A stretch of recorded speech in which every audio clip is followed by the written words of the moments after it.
feel that there are boundaries between high culture music like opera and jazz and popular music? If they are, it's because we put them there.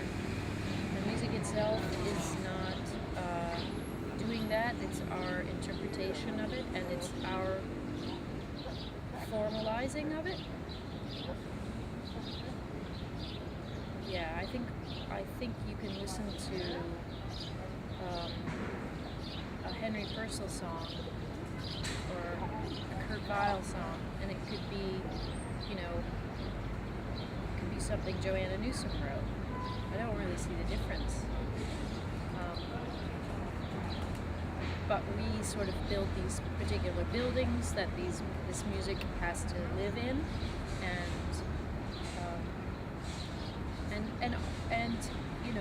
the skill set that's required to play a Boulez song is extremely high, and that takes money, and it takes dedication, and it takes a different,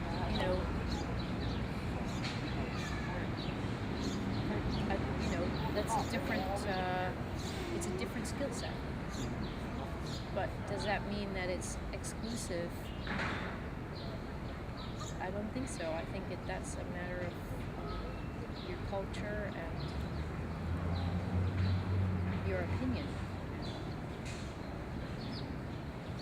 Not you, but you.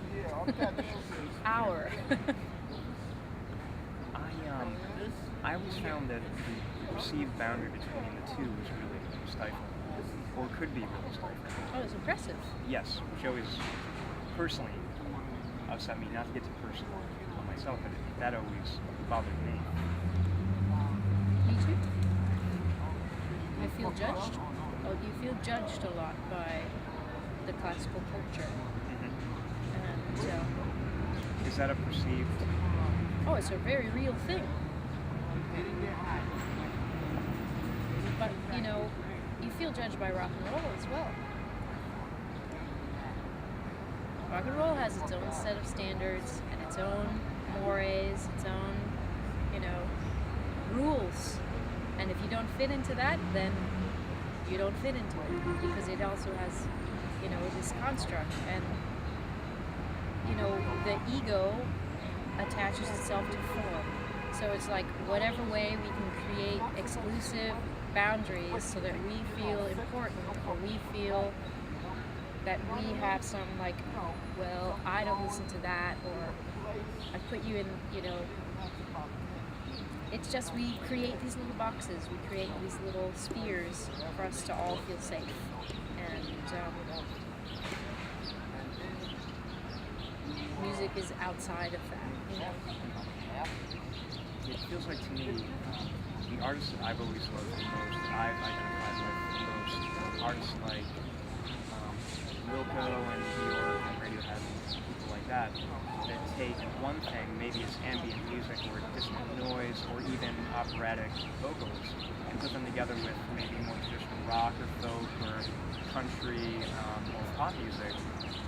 That to me is where the line disappears, and there's almost a deeper expression.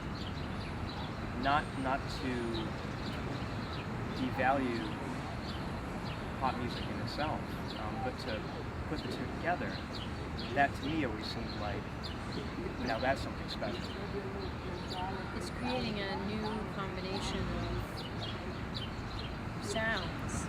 That's why someone like M.I.A. is so interesting, because she's so much herself, and so creating something that is as complex and as diverse as she is, or Tom Waits, bringing in Louis Armstrong and this poetry and this, kind of interesting mix is what makes him so fascinating. But then you've got somebody like Iggy Pop, who's just, there's no genre bending there, but he's so, badass. And there's something that's really awesome about that,